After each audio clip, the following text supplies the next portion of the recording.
Hello, word wanderers. Welcome to my channel, where we explore fun and practical ways to master the English language, one step at a time. If you haven't subscribed yet, make sure to hit that subscribe button and tap the notification bell, so you never miss a lesson. Today, we will discuss subject-verb agreement. Being able to find the right subject and verb will help you correct errors of subject-verb agreement. The basic rule is simple: a singular subject takes a singular verb, whereas a plural subject takes a plural verb.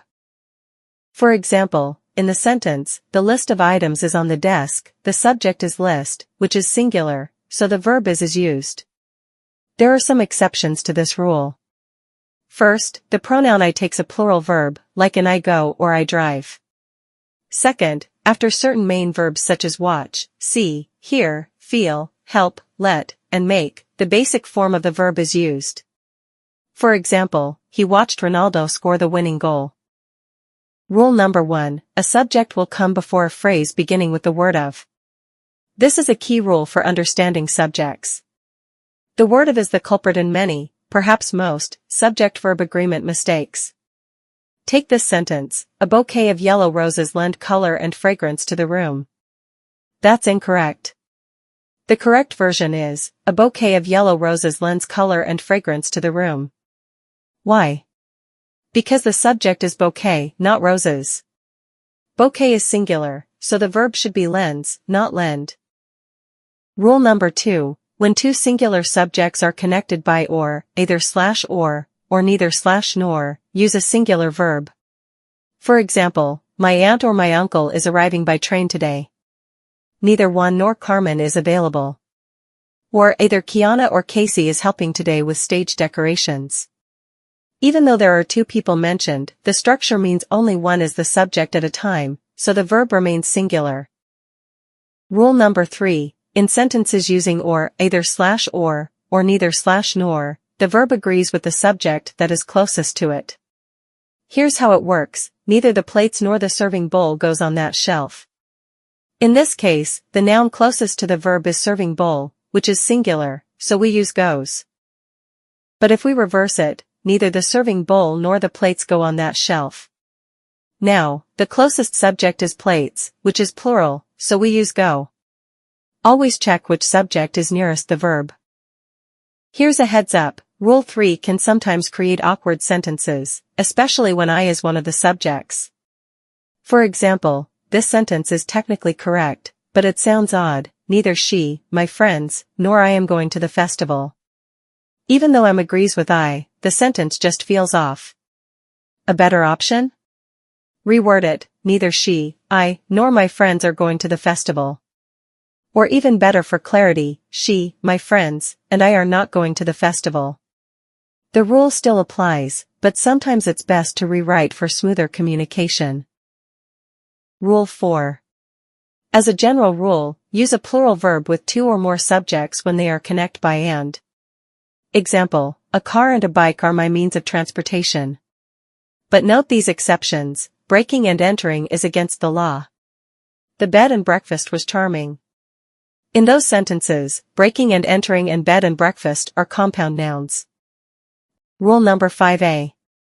Sometimes the subject is separated from the verb by such words as along with, as well as, besides, not, etc. These words and phrases are not part of the subject. Ignore them and use a singular verb when the subject is singular. Examples: the politician, along with the newsman, is expected shortly. Excitement, as well as nervousness, is the cause of her shaking. Rule number 5b. Parentheses are not part of the subject.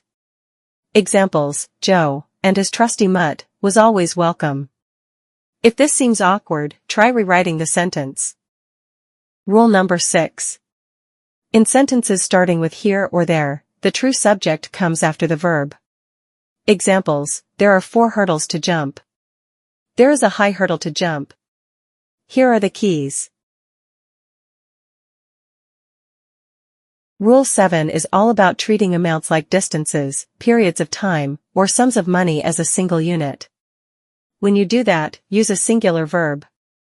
For example, say, 3 miles is too far to walk. 5 years is the maximum sentence. $10 is a high price to pay. But, if you're talking about the actual items, like dollar bills, use a plural verb. For instance, $10 were scattered on the floor. Rule number 8A. When using words like a lot, majority, percent, some, all, the verb depends on the noun after of. If the noun after of is singular, use a singular verb.